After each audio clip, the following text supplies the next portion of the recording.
Welcome to the Skeptic Zone, the podcast from Australia for science and reason.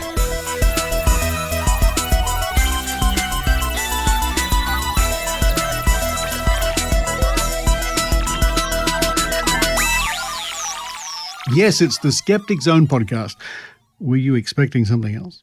Episode number 911 on the 22nd of March, 2026.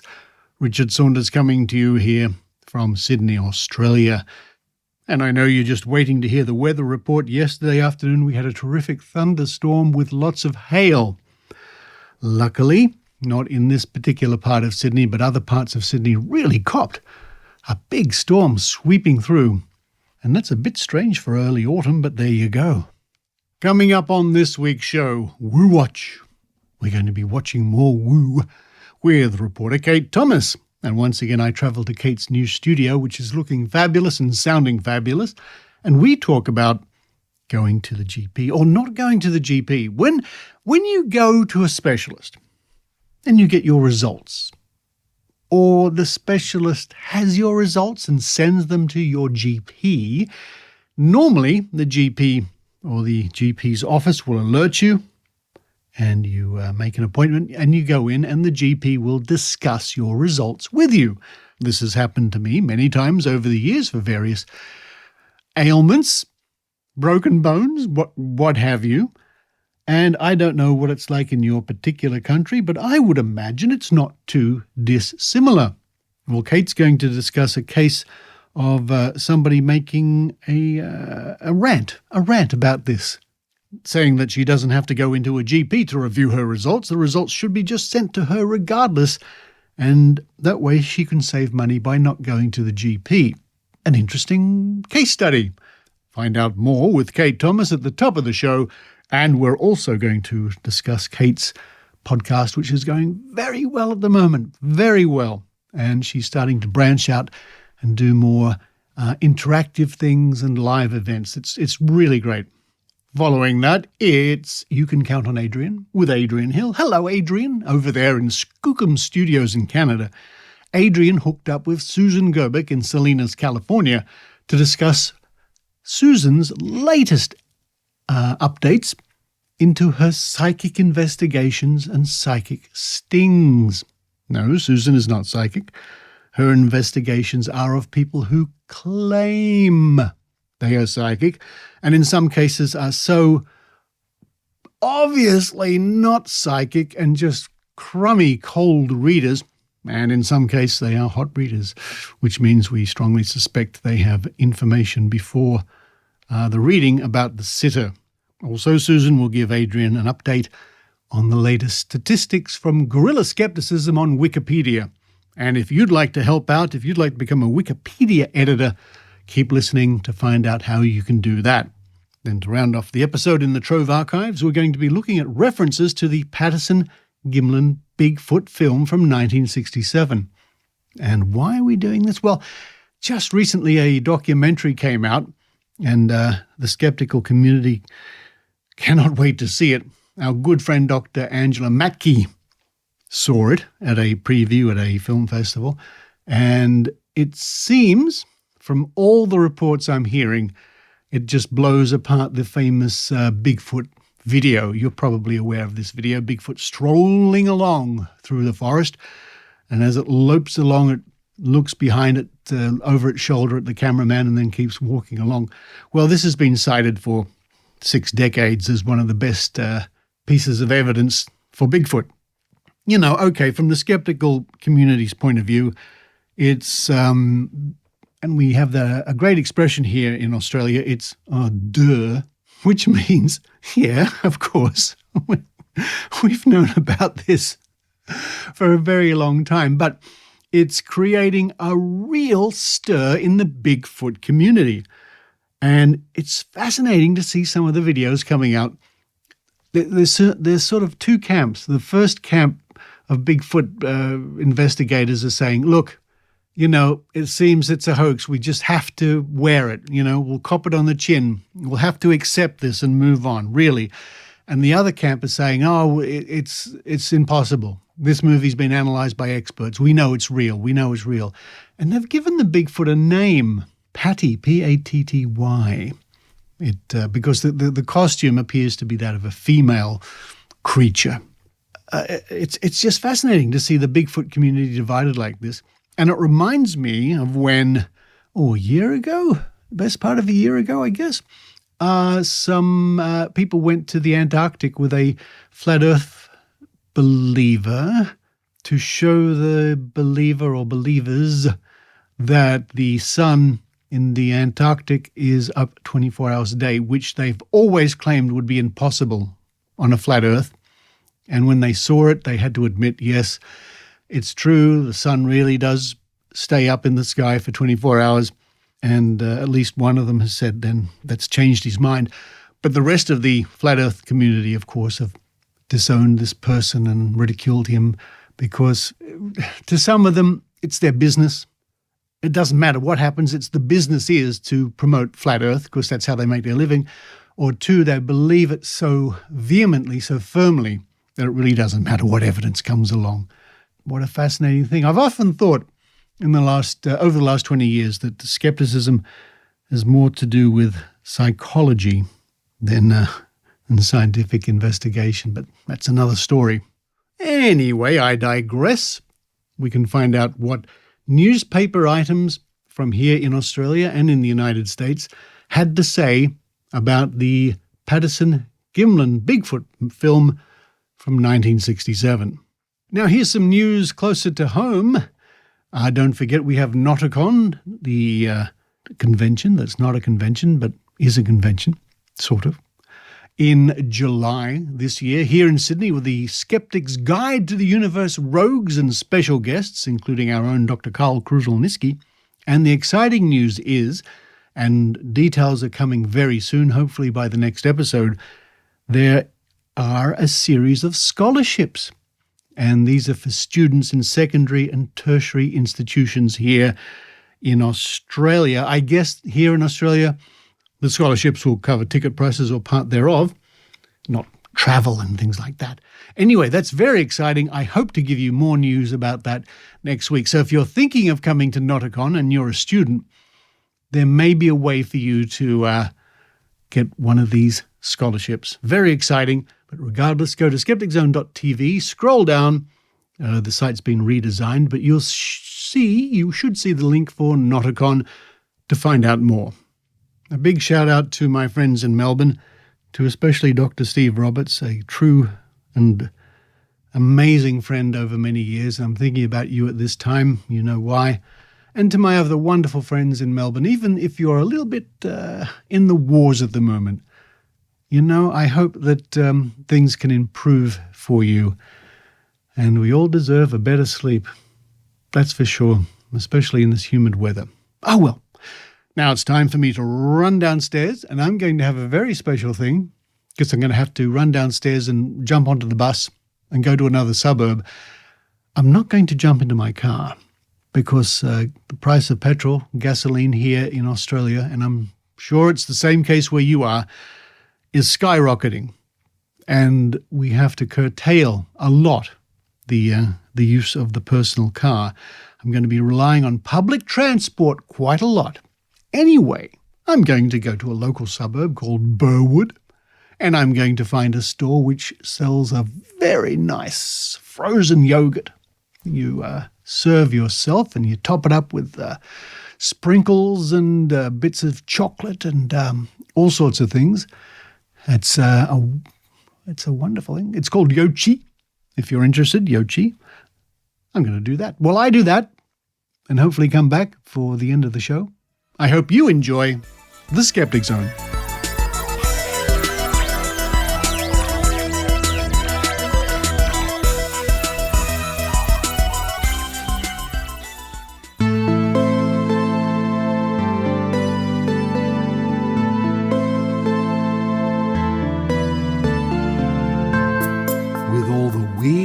Wacky woo that's worth watching. It's Woo Watch with Kate Thomas. I'm back in Woo Central. Well, no, I don't want to call this Woo Central. This is Kate's Studios. Hello, Kate. Hello, Richard. It would be anti-Woo Central, wouldn't it? Yeah, what's the opposite of... What's the opposite? It would be... Listeners might be able to tell us what the opposite to woo is. Well, I mean, I think evidence is the opposite to woo, but that's not very catchy. It's not, yeah, and maybe... We'll think on it. We'll think on it. Kate, I was watching your TikToks. Thanks, Richard. As I do. Thank you. And thousands of other people Appreciate you. And, okay, here's the story. I was mindlessly looking at TikTok, which I do from time to time, which in my own defense, and I've said this before, that's how I discovered you. That's right. And Right. I'm using it as my defense because I feel like it's now part of my job. Yes. We'll buy that. Yeah. It's a good excuse. Thousands wouldn't. And this lady came on, and she was very strident and very passionate, saying that she had somehow beaten the system when it came to GPs and doctors. Now, her story was she had some tests, what they were is irrelevant, I suppose. And she was saying, now, they wanted me to come in and talk to the doctor to review my tests. Well, I'm not going to do that because that's just giving more money to them. They are only after money.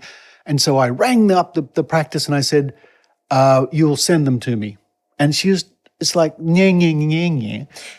That's right. So she sounded like she was having quite the go at the poor old receptionist who, as everybody knows, the receptionist is not the ones making the decisions in any medical practice or any non-medical practice. So I guess even if you run your naturopathy business, your receptionist isn't the one making the decision. So as to why you would be rude to a receptionist, I have no idea. Well, and this woman to me was just it was what's the word I'm looking for? It's almost vitriolic, you know. Yeah, she was very, very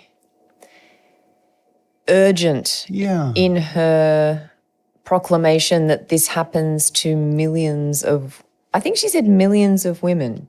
Did she say, or millions of people? She could. I'd have to rewatch it. But it was millions of people. Her point was that you don't have to go in to see your GP again once you get the test results back so he or she can discuss them with you, which to me sounds like an eminently sensible thing to do. Yes, but you can just have them sent and you don't have to pay that doctor's fee. That was her premise. And I think her other point was that information belongs to you. Remember, she had some kind of... she was quoting the privacy laws from 1988, some part of the privacy laws, as if that was just more evidence of how right she was, that those results belong to you, which of course they do. But it's crazy to ring up, again, a receptionist who's just doing his or her job, and I want my results because of privacy law XXX from 1976 or whatever the hell she said. It just sounded wrong, just a bad attitude. Well, I think she doesn't. I think a couple of things, Richard. As you know, I think that she has missed the point that if you're getting a blood test result in the first place, it's very rare that anybody would pop in and get a blood test for no reason. It's been triggered by something, a symptom or medication monitoring or something. Yeah. So when results come back, the other thing to remember is that normal range is a very broad term, and what's normal for you is not necessarily normal for me. Yeah. And your doctor would know that. So your doctor would know what is normal for you. And that having that kind of information just given to you, even if it looks like it's within normal, I don't know, it may not have been normal. The thing also that struck me about this particular TikTok, it was like she was trying to be anti-big medical. Did you get that impression? She was very well, as our friend Sue likes to call it, science-based medicine. Yeah. She very much seemed as though her point was that the only reason doctors make you come back into the clinic is so they can bill you for another appointment. That's what her point was, yes. That's what her point was. And that your results should just be given to you and then you can interpret them yourself, I suppose. But I'm also curious to know, in what medical clinic is she going to where they are just sitting around waiting for people to be dragged back in to be given their blood test results that are completely normal. I can't think of a medical practice where they're sitting around waiting for patients to come in, thinking I'll just drag somebody back in because they're bored. And they need to fill those spots. Yeah. Well, I mean, here in Australia, when you turn up to your GP, maybe in the local shopping mall or something like that, and not so much now, but hopefully more in the future, they will bulk billed, which means the government looks after the bill. So you would turn up and there'd be a waiting room full of people, and you'd have to wait a while, but that's, you accept that. Yeah, the thought that they'd need more people to cram those waiting rooms is crazy to me. Also remembering that you might be one person to you are one person, but to your doctor, you're going to be one of hundreds of patients. And to expect people to work for free drives me crazy. So if you think my doctor should be calling me on the phone and discussing my blood tests with me for free, yeah, I find it I can't even speak about it, because if you called your lawyer, they charge you in 6-minute slots. Yeah. And we're not expecting, or rather, I should say, we should not be expecting people to do things professionally for free. Yeah, I agree. And even if you think, it's just me and I've only taken 3 minutes of a conversation because my blood tests were in fact normal, then if you times that by the number of patients that doctor may have, then that's hours of work. And I would think if these people, doctors, are so interested in making money, then I wonder why they're all at work at 9 p.m. doing their notes, it would be a much more efficient way of making money than calling people back in to give them normal blood test results. And of course, remembering that doctors have spent years and years so they can look at your tests and can advise you to the best of their ability. That's right. And who wants to have bad news given in a rushed phone call? That would be inappropriate. Yeah. Good point. And what's going to happen? These people are going to say, no, I'm not going to come in and discuss this with you. Send me my results. They get their results. They look at them and say, huh? Maybe they'll give them to AI. That's right. And the other thing I think she's missed is that in Australia, you can access your own results through the My Health record. So they're not being gate-kept from you. They're actually available to you. Yeah. You just have to log on and have a look at them. You see what happens when we watch TikTok? No, we become. Well, look, we've justified it to ourselves, so it's quite all right. Now, let me talk about something else. Recently, you gave a wonderful talk to a group from a women's shelter, and you recorded it and you put it on the Mones, your own podcast, and I thought that was a terrific episode. Thank you, Richard. I had a lovely morning with some very special ladies from a women's shelter, and we had a beautiful day by the beach. We had morning tea. It was the most divine Sydney day. It was like Sydney was putting on a show for just for us. It was absolutely beautiful. And I was so lucky as to be able to use my new recording device and my new skills that my friend Richard has given me.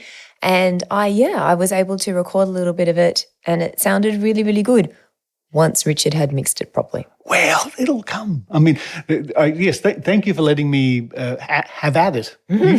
Now, Kate made a recording, which was fine, but she sent me the recording, and I just, finessed it a little bit and tweaked it. He says that. Kate made a recording. It sounded fine. I gave it to Richard. It came back sounding amazing.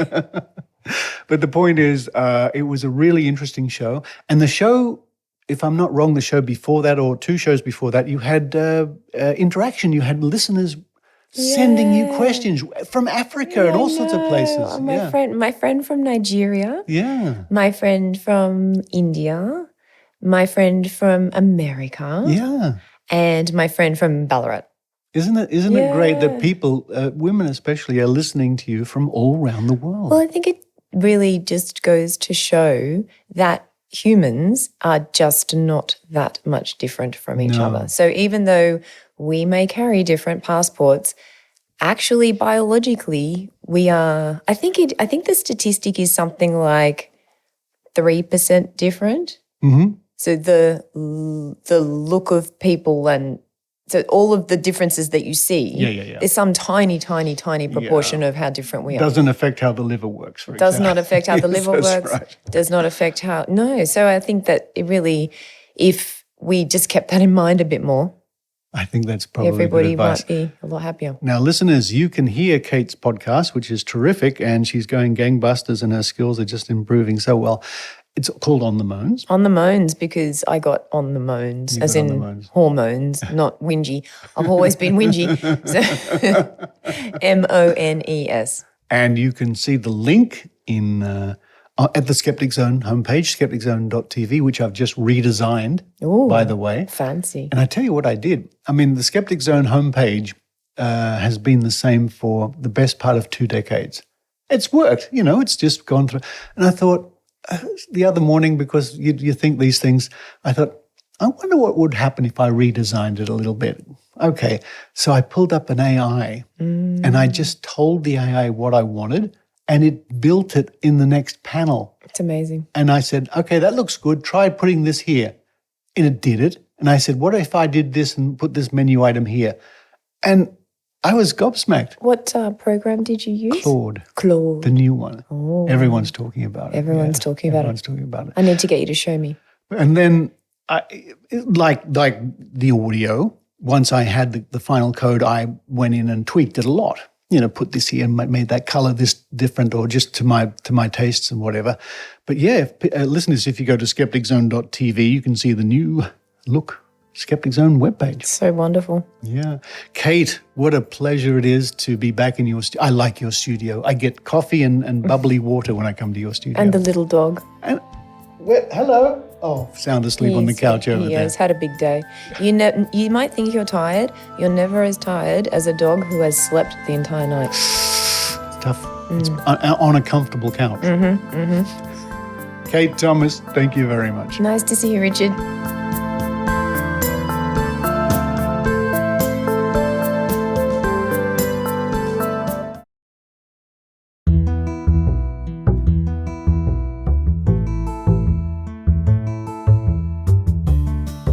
You can count on Adrienne with Adrienne Hill.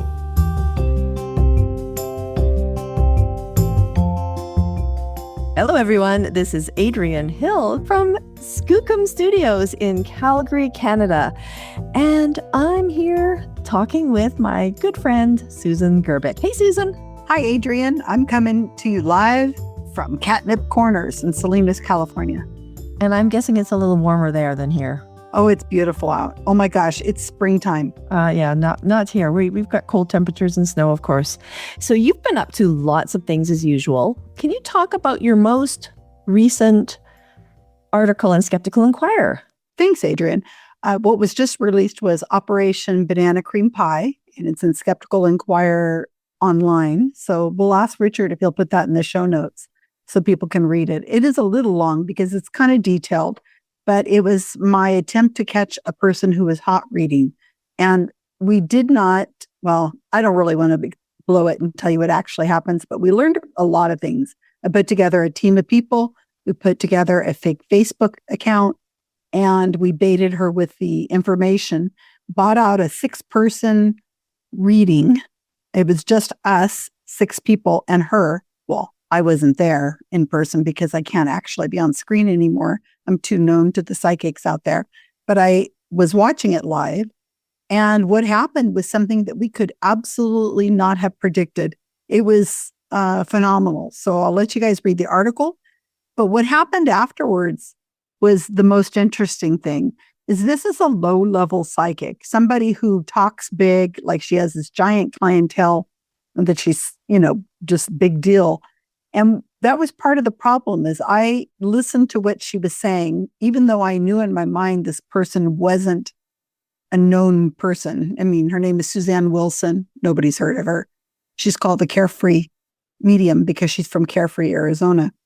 Notice that she's from Arizona, hasn't found Nancy Guthrie yet. We on day 34 of her missing? Yeah. Can you explain to the Australian listeners? They may not know about that story. 84-year-old woman has been abducted from Tucson, Arizona, and they have nobody. They have no clues, nothing. She's presumed deceased by now because of her blood splatter. And she left the house. It is a huge deal. And no psychic has come forward, though I am hearing that they're saying they can't solve that case because they don't feel anything or they weren't asked to participate, even though there's over $1 million reward. So I guess psychics don't need that $1 million, And I saw you actually tagging, I believe it was Susan Wilson, with regards to the Arizona missing woman. And tagging her, asking, where is she? You need to find her. Yeah, I've been tagging several of the psychics that are supposedly talking to the dead in Arizona. I've called them out on a few videos. And of course, it's just crickets because they're not psychic. They're not speaking to the dead. So, I mean, and if Nancy Guthrie, which is, like I said, we're on day 34, 84-year-old woman abducted from her house in the middle of the night, and blood was found, in the house. So we don't know if she has died or not. And I say, well, can't they contact her husband who has died or her parents? Don't they care about her? So if she hasn't died and she's just abducted somewhere, they should be able to contact somebody who cares about her and is watching over her and ask where she's at.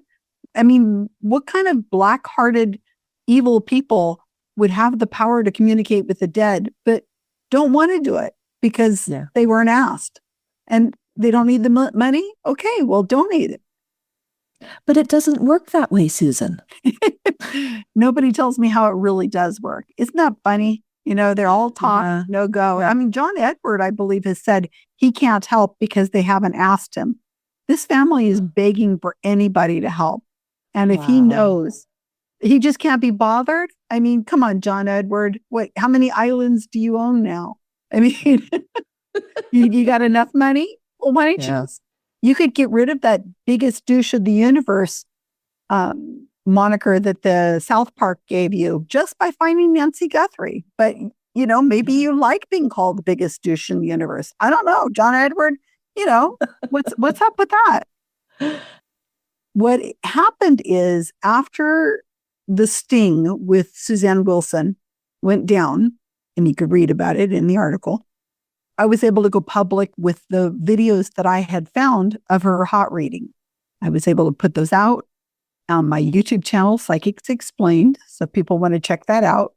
Plus, I've been really coming out very publicly talking about her and what had happened. There was a podcast, a true crime podcast called Pretend Radio, and they released 2 episodes, and it's a very popular podcast, true crime. So anyway, I think she was inundated with messages, emails, and so on, because she stopped doing the small group readings, or at least if she's doing them, you have to email her office and then they will give you an appointment. She's also, closed down her website. I mean, it's there, really? But it's not as open as it was before, where you could just book some sort of reading.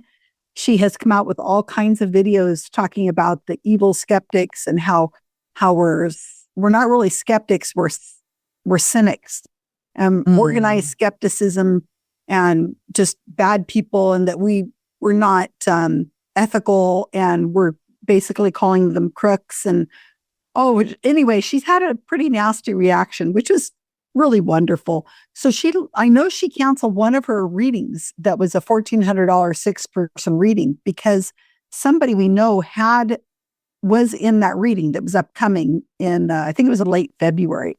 And she canceled it. She canceled the whole 6-person event, saying that, there's this group of skeptics that are trying to infiltrate her group. Now, come on, Adrienne. That's $1,400 she just lost. Yeah. And she can't tell which one's a skeptic that was sent by Susan Gerbic out of 6 people that are there who booked the reading months ago. What is that saying? Come on. So she's had a pretty visceral reaction to Operation Banana Cream Pie, and I'm pretty happy about it. Well, it was interesting to watch what happened on that sting. I was an observer for your sting, but I did not participate. And I find your stings very fascinating. And it's so interesting that there's that kind of a response afterwards. Well, let's move on to something a little more positive. We had a really nice milestone that the Guerrilla Skepticism on Wikipedia project just reached. Yes, we sure did. I opened up our spreadsheet today, and we had 215 million page views, article views for all the Wikipedia It's articles. amazing. We've had a few recently added, and I'm really, really pleased because it is hard work to get these Wikipedia articles written or rewritten. We had one that was I really can't talk about which articles we've written, Adrienne, as you know, because when I mention what articles we have done specifically, then it gives away the names of the editors, or at least their usernames that participate in Guerrilla Skepticism on Wikipedia. And I don't want to out my editors.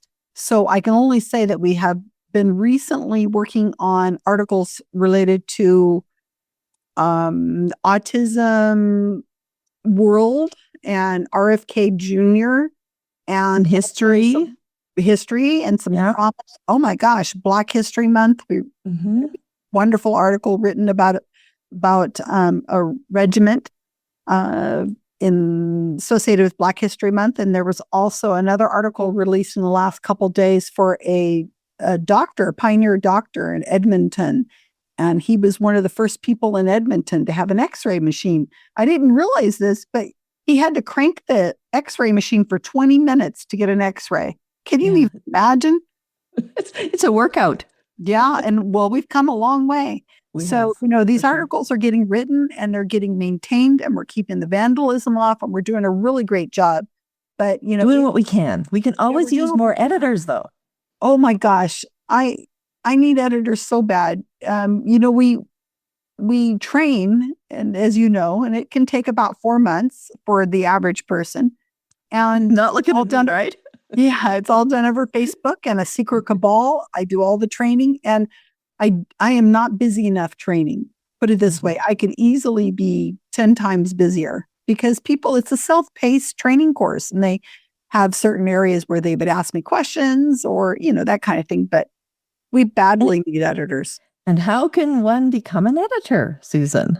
Well, the easiest way is to approach me on Facebook, because our secret cabal is on Facebook. You will need to be able to use Facebook. So if you message me on Facebook, Susan Gerbic, it would probably be the best way of getting a hold of us. I mean, I can give you our email, but then I'm just going to totally just direct you back to Facebook Messenger. Yeah, exactly. Well, and just to give an idea of the significance of this, I think my 4 spooky articles broke 3 million views last week. That's just a lot. I know, it's crazy. You did that work years ago, and you're not even doing anything now with it.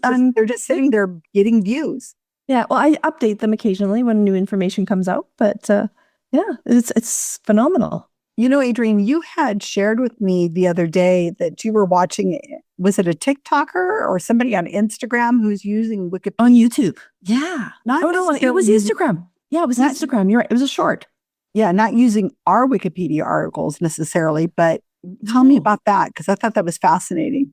Yeah, he was debunking some things. He's a comedian. I can't remember his name, but he does a lot of science communication style stuff. And he was going over the history of, it was Cheerios, General Mills. And he was showing all these Wikipedia pages and the connections between them, one after the other after the other. So it's really important to have really good information, well-sourced information on Wikipedia. everybody uses it. The news, YouTube, TikTok, Instagram, they're all using it. AI, sure. Internet searches. We didn't write the Wikipedia page for Cheerios, but what you found is just one of probably hundreds and hundreds of instances of people who are social media or, influencers or that type of person. They're getting their content directly from a Wikipedia article. Sometimes you don't even know you're getting the article, but you are, because that's where the content's coming from, is Wikipedia most of the time. It seemed like he was using Wikipedia as his main source. That was all. He didn't go any deeper. Yeah. So he may have hit on one of your spooky pages, and he hit on it one time. He looked at it one time, but he's got thousands of followers that are getting the information you wrote. We're leaving breadcrumbs for people to find by putting little bits of information out there, and it leads them from one page to another article, and you never know where it's going to end up. Well, thanks so much, Susan, for taking time out of your very busy day. And we'll talk again soon, I'm sure. All right, Adrienne, it's always great to hear from you. Thanks so much. Until next time, this is Adrienne Hill from Skookum Studios in Calgary, Canada.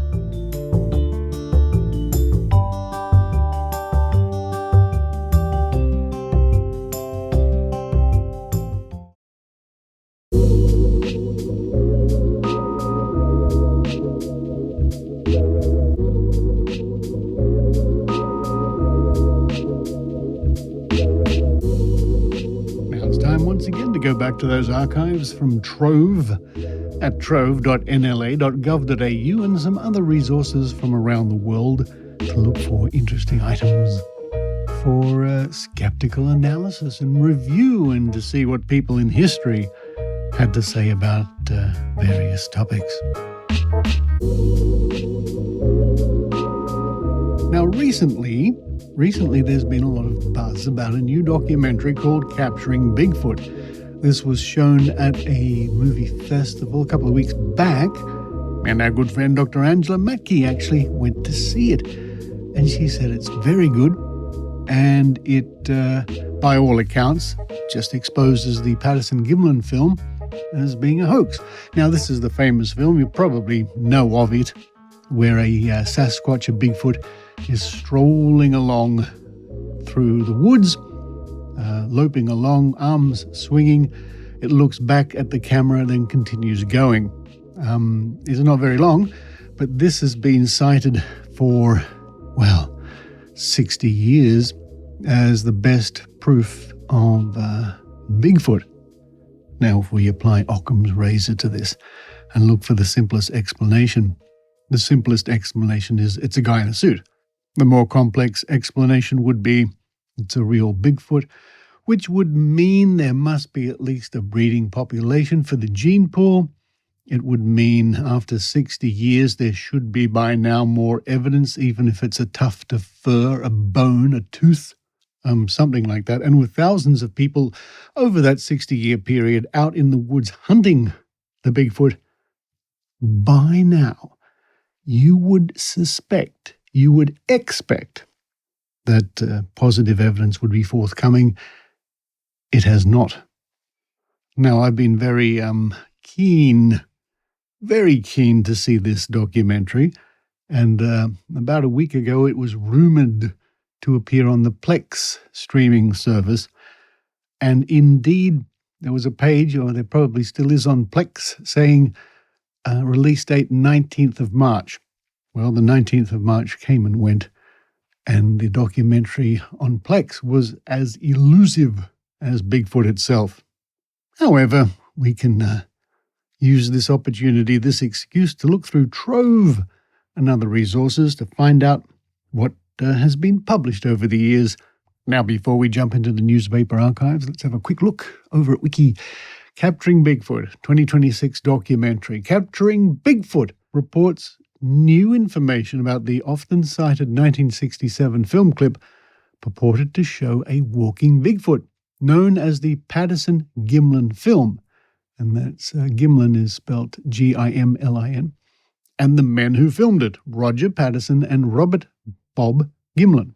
Capturing Bigfoot is based on new and revealing film footage given to director Mark Evans in 2024, which has been locked away in a safe for decades, as well as interviews with Cliff Patterson and the now 80-year-old men associated with the 1967 film.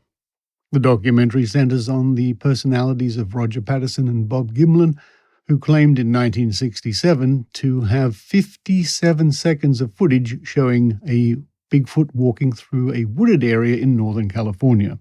Through interviews, Evans creates rounded profiles of the good old boys at the heart of the story, none of whom seem completely trustworthy, it says. Telling a fuller picture of who Roger Patterson was, Evans leans on Cliff Patterson, whose relationship with his father was considered hero worship, but the son also called him a liar.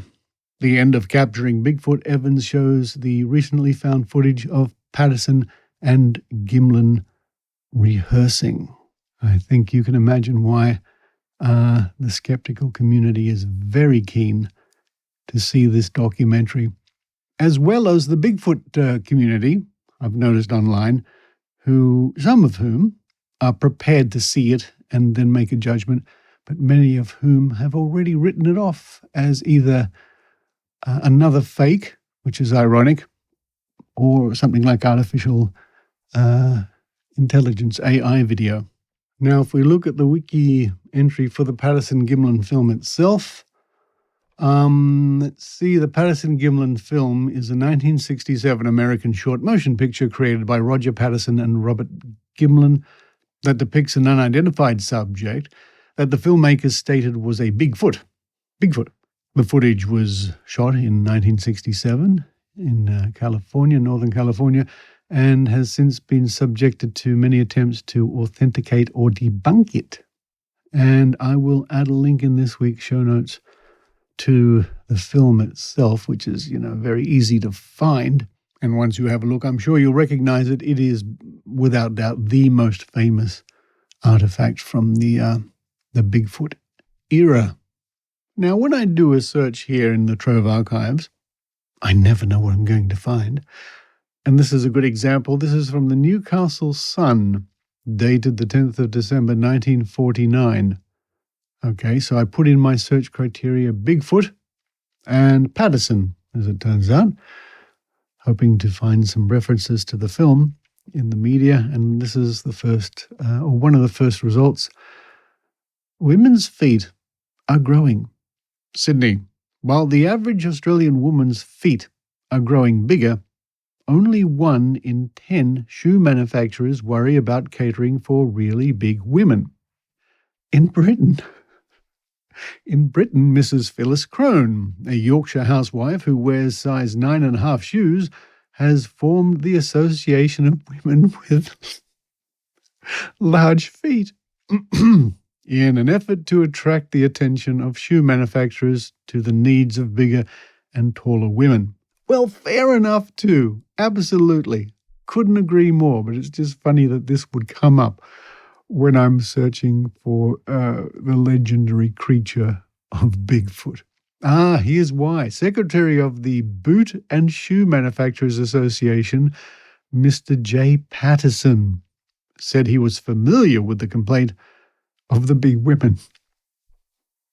Quote, "We get it regularly from big-footed..."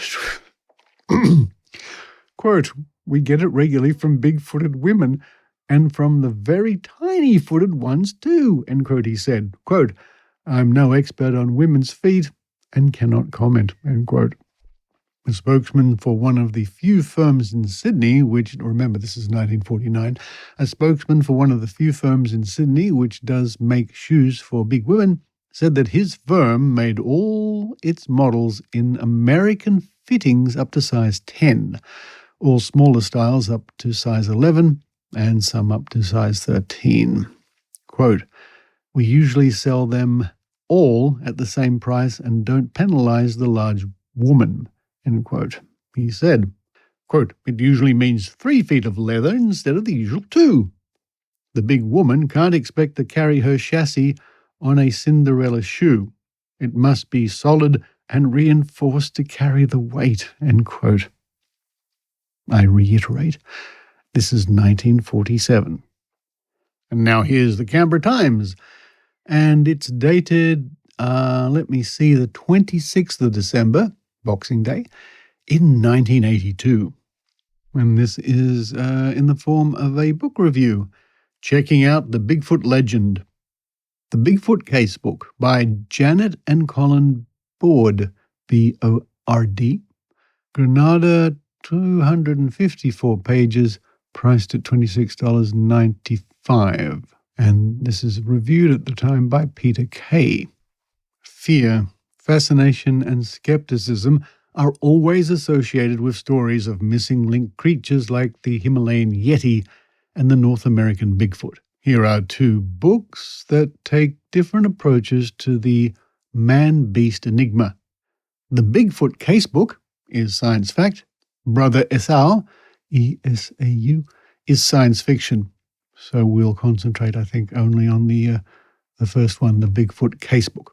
In the Bigfoot Casebook, Janet and Colin Board say that unlike the Yeti, the North American Bigfoot has only achieved notoriety in the last 15 years. And 15 years before 1982 was around about 1967.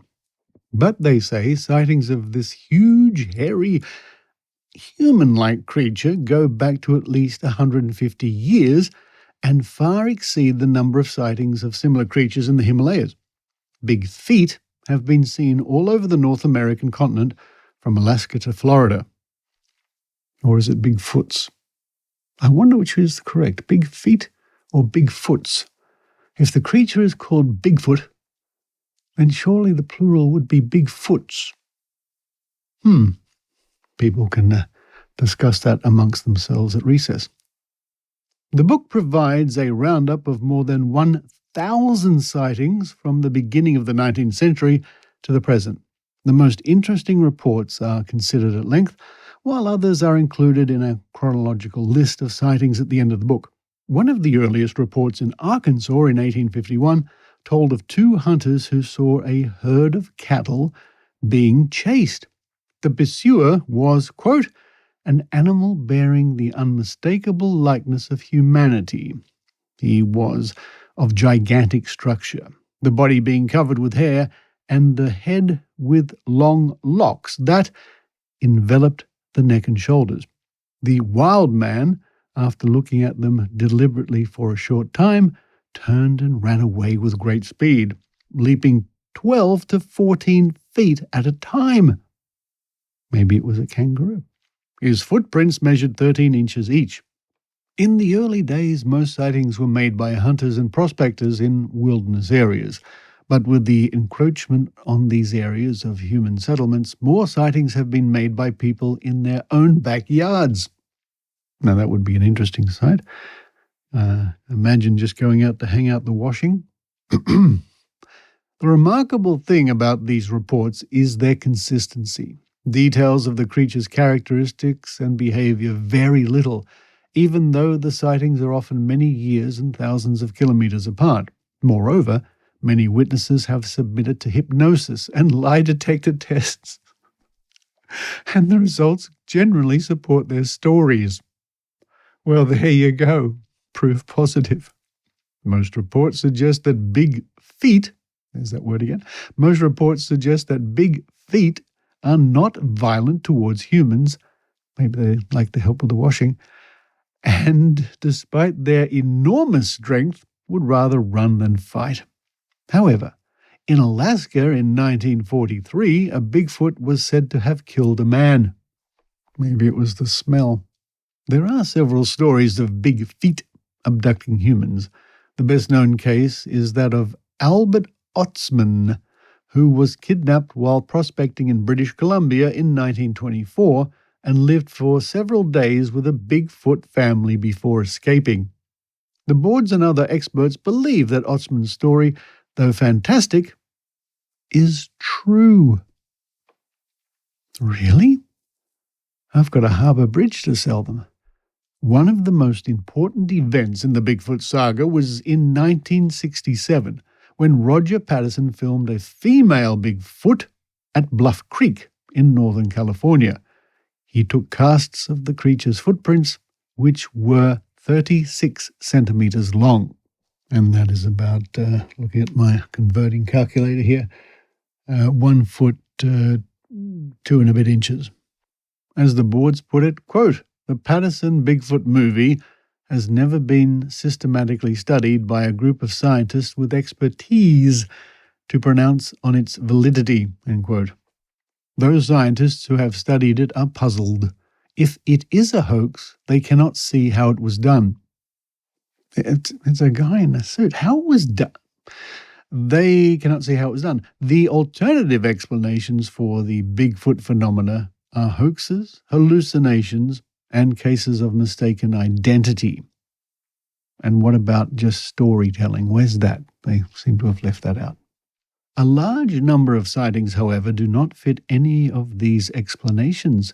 These sightings, the boards conclude, provide, quote, a massive body of evidence in favor of the creature's existence, end quote.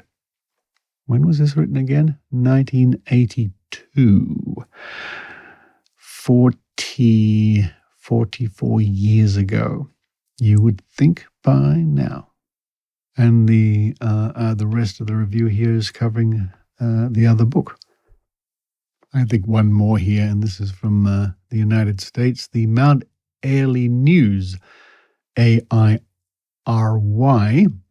and this appears to be from Mount Airy. I hope that's how the locals pronounce the word, North Carolina. And this is from the 11th of January, 1999. The title is Bigfoot Fans at Odds Over Film by John M. Hubble, Associated Press writer. Bothwell, Washington. In the hearts and minds of true believers, Bigfoot's existence has been long enshrined in a single minute of jerky, grainy footage of a startled Sasquatch retreating into the upper California woods. But two enthusiasts of the legendary being are alleging 4 magnified frames of the 16mm footage show tracings of a bell-shaped fastener at Bigfoot's waist. They say the creature in the so-called Patterson-Gimlin film can finally be dismissed as a man in a monkey suit. Well, I would argue that's absolutely incorrect. Of course, it was an ape suit, not a monkey suit. If it was a hoax, says Cliff Crook, a longtime Bigfoot tracker who devotes rooms to Sasquatch memorabilia in his suburb north of Seattle, how can an artificial man-made object end up on a Bigfoot? The film, purportedly showing a female Bigfoot fleeing a streambed, was taken by Roger Patterson and Bob Gimlin on October 20th, 1967. It has largely withstood independent scrutiny, and for many, steeped in the lore of the man-beast, has become the bedrock evidence of its very existence. There's no way of really detracting from it, said Ray Crow, president of the Western Bigfoot Society in Portland, Oregon. The image captured in the footage has a fluid motion. It's a wild creature of nature. The film is important because many Bigfoot believers compare all the plaster casts of telltale footprints against those made by Patterson the day he purportedly filmed the creature slinking across a sandbar in the Six Rivers National Forest.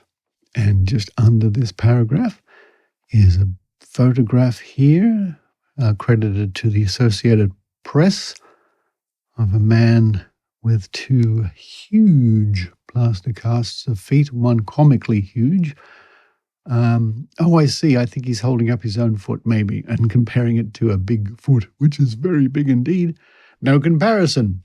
Photographer Roger Patterson, shown in this 1967 file image, compares his own foot to that of what he claims is a Sasquatch, an example of the ape-like creature said to roam the Pacific Northwest. Patterson made the mold of the footprint, he said. Again, it's just almost twice as long as a normal foot and twice as wide. It's comically big. And before we continue with the rest of the story, there is another picture here on the page, which is a freeze frame from the video in question, the film in question. And it says, file photo, the Associated Press. And the caption reads, female Bigfoot, ? Photographers Roger Patterson and Bob Gimlin made this image October 20th, 1967, purportedly showing a female Bigfoot during a horseback search in northern California for the Sasquatch, or Bigfoot. Now, 4 magnified frames of the 16mm footage show tracings of a bell-shaped fastener at Bigfoot's waist. And after decades of doubt, some enthusiasts say the creature in the so-called Patterson-Gimlin film finally can be dismissed as a man in a monkey suit. Well, I don't know if that's going to pan out. I mean, I haven't seen this new documentary we've been discussing. I would be very surprised if the filmmakers at the time doing this hoax left some sort of belt or fastener on the outside of the costume. I don't think that will pan out. Nevertheless, now we read on. Discredit the footage, experts agree, and the gold standard for Bigfoot tracks will be washed away. That's a very good point. It's a very good point. I mean, if it's just not only the footage that Bigfoot enthusiasts have been pointing to for years, saying this is the best evidence we have, it's also the tracks gathered at the time, the plaster casts. Now, if it turns out, and no spoilers here, probably will turn out this is a hoax, that means, therefore, the footprints gathered by the same people at the same location at the time are also a hoax. Crook, and to remind you, Crook, it says earlier, Cliff Crook, a lifetime Bigfoot tracker. Crook bases on computer enhancements performed by Chris Murphy, a Bigfoot buff from Vancouver, British Columbia, who maintains he discovered an aberration in the footage in 1995 while helping his son Daniel prepare a class project. Murphy declined to be interviewed, instead supplying a written narrative detailing his discovery.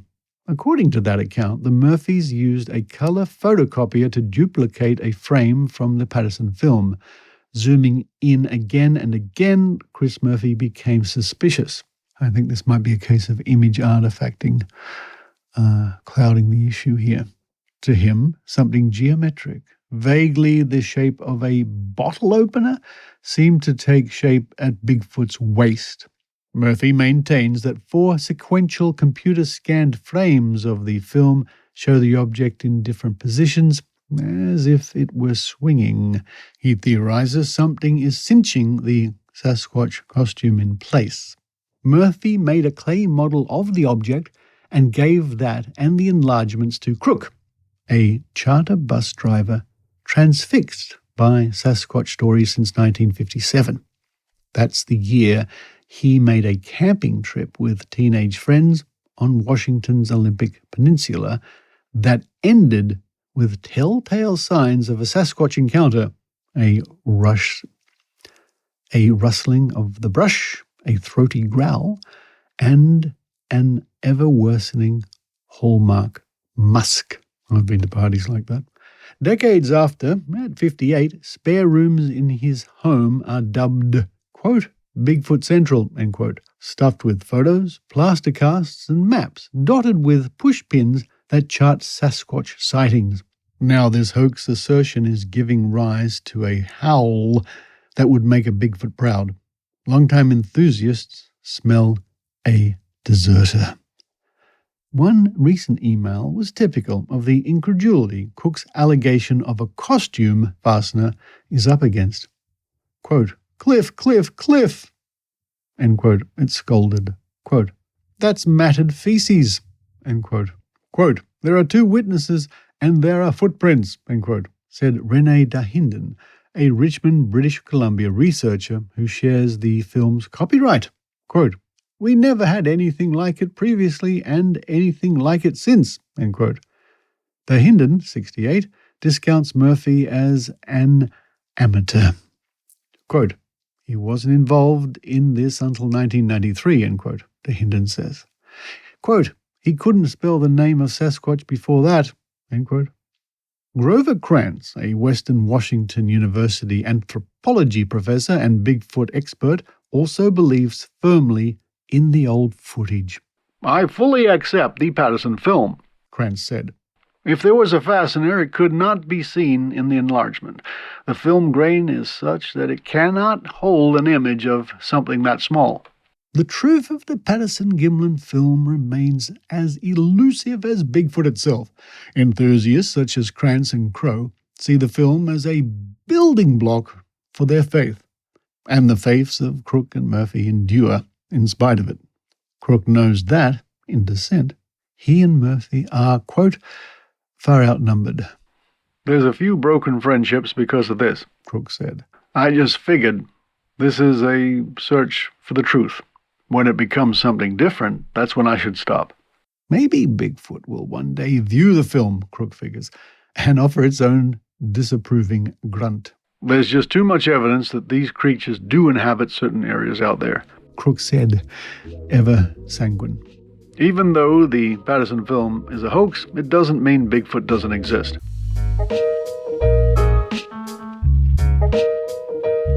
So there we go.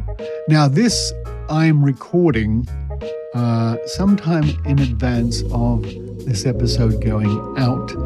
If there are updates to this film and its schedule, its release dates, or its availability, I would have probably told you at the top of the show in the introduction, which I normally do on the day of publication of a broadcast. And sitting here in the past, I hope that's true. I hope it has become available somewhere along the track, because I'm very keen to see it. But you don't have to wait to find out lots of interesting things when you go to Trove at trove.nla.gov.au, or sometimes even Google Newspapers or other resources online. Because when you go there and you search for Bigfoot and you get women with big feet, it just goes to prove you never know what you might find.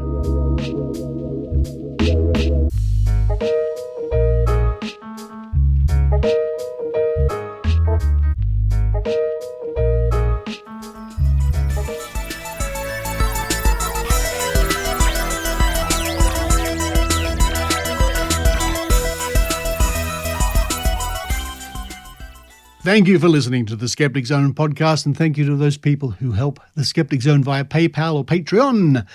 You can do that at skepticzone.tv. The site has been redesigned, so hopefully it's a little bit easier for you. If you just scroll down at the end of the show notes, you'll see a little link for subscribing via Patreon or PayPal. However, indeed, looking at the site now and getting familiar with it because it is new, right at the top of the page, there's a little menu there. It says Episodes, Reporters, and Support. If you click Support, then you'll get to that page, and you can take part in the monthly payments if you so desire, as little as $5 a month, which is barely over $1 a week, or something like that. Or you can chip in with a larger contribution if you want. And that new website is a bit of a work in progress. Most pages have been changed to the new look and some pages are the old look, but I'll be changing those over in the next week or so. Coming up on next week's show, in the Trove segment, we're going to be looking at various items in my personal archive to do with the Mind Body Wallet Festival, the Mind Body Spirit, because it's on in Sydney at the moment. And hopefully next week also will be a live report, or a report made at the event, or just after, or both, or just before, or something like that. Don't know. We'll all have to wait for the next episode to find out. But for this week, this is Richard Saunders signing off from Sydney, Australia.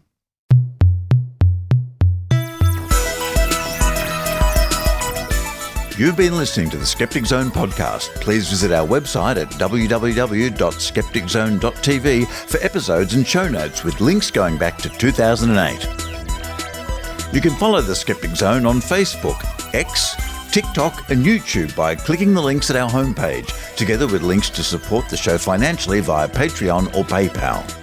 The Skeptic Zone is an independent production. The views and opinions expressed by our guests are not necessarily those of the Skeptic Zone podcast or any other skeptical organisation.